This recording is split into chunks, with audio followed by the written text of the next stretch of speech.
E aí, como você está? Eu tenho uma palavra para o seu coração. Não foi à toa que você chegou até aqui. Então fique até o final e ouça o que o Espírito tem para ministrar no seu coração hoje. Deus está conosco. A vida no reino é sem limites, mas o diabo sempre tentará dizer o contrário.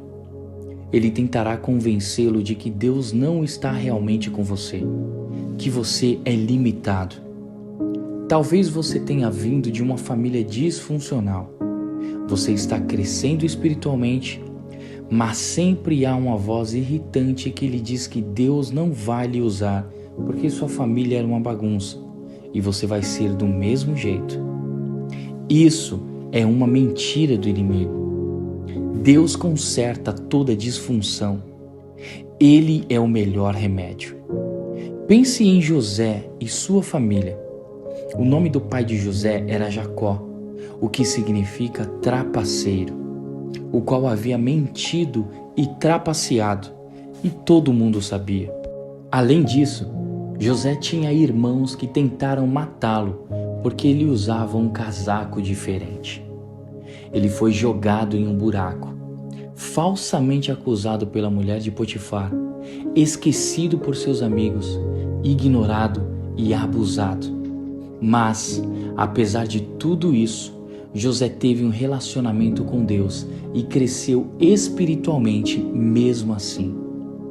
A disfunção de sua família não o atrapalhou. Quando a esposa de Potifar tentou seduzi-lo, José recusou-a, porque tinha os mandamentos de Deus escritos em seu coração.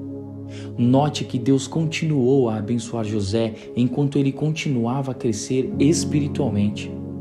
Depois de tudo isso, Deus abençoou José com uma esposa e um filho, e eles o chamaram de Manassés, que em hebraico significa: o Senhor me fez esquecer.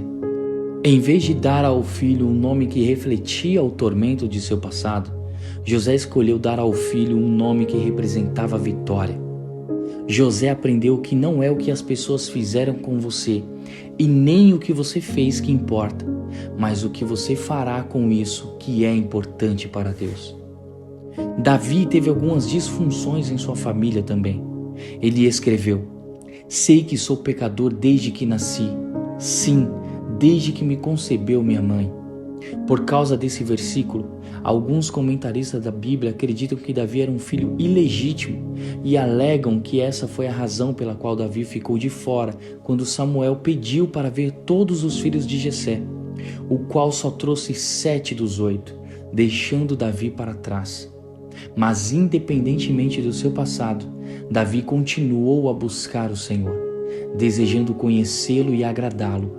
Como resultado, ele se fortaleceu à medida que crescia e amadurecia. Se o inimigo estiver lhe atormentando com o seu passado, tentando convencê-lo de que Deus não está com você, não acredite nele. Seu passado é apenas isso, passado. Deus não fica olhando para o seu passado, então por que você deveria? Deus lhe dá um novo começo e dessa vez o resultado não depende do que você faz em sua própria força, mas do que Deus faz em você e por meio de você. Davi conseguiu matar o gigante porque sabia quem Deus é, e foi nisso que ele se concentrou, não no fato de que ele era um garotinho magro que enfrentaria um gigante que estava aterrorizando todo o povo de Israel. Quais gigantes você está enfrentando? Permita que Deus guie seus passos e confie que Ele lhe dará força no momento em que você for fiel em seguir adiante. Davi ouviu as provocações do gigante e disse ao rei Saul: teu servo toma conta das ovelhas de seu pai. Quando aparece um leão ou um urso e leva uma ovelha do rebanho, eu vou atrás dele. Atinjo-o com golpes e livro a ovelha de sua boca.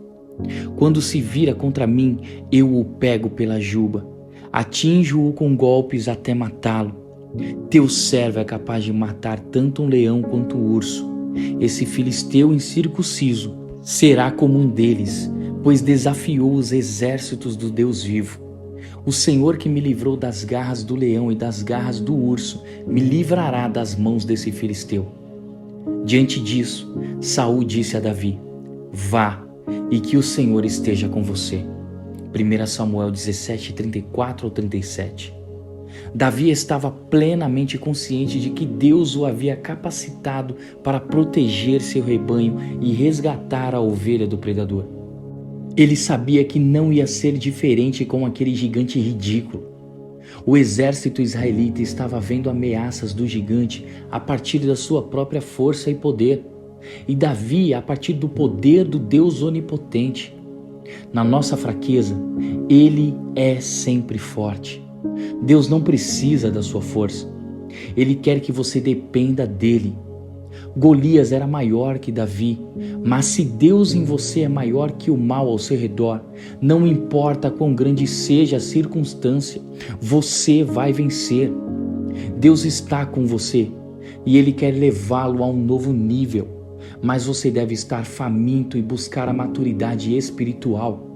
Edifique sua vida de oração com persistência e fidelidade. Leia sua Bíblia diariamente. Desenvolva um estilo de vida de jejum e cultive-o com frequência.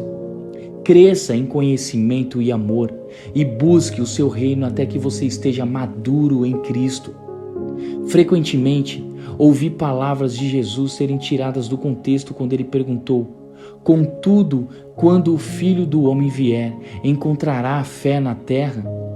Vamos observar esse verso a partir de seu contexto, no qual Jesus estava falando a um grupo de fariseus e a seus discípulos. Então Jesus contou aos seus discípulos uma parábola, para mostrar-lhes que eles deviam orar sempre e nunca desanimar.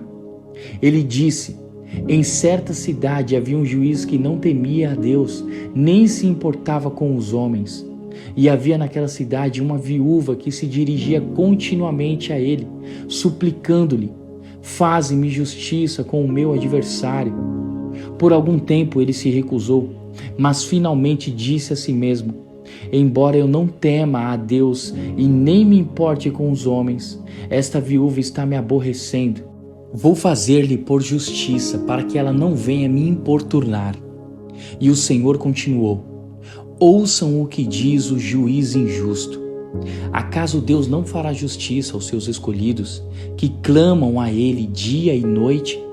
Continuará fazendo-os esperar? Eu lhes digo que lhes fará justiça e depressa. Contudo, quando o Filho do Homem vier, encontrará fé na terra? Lucas 18, 1-8. Note que ele começou a parábola com uma lição de que os homens sempre devem orar e não desanimar. E terminou com uma pergunta: quando o Filho do Homem vier, realmente encontrará fé na terra?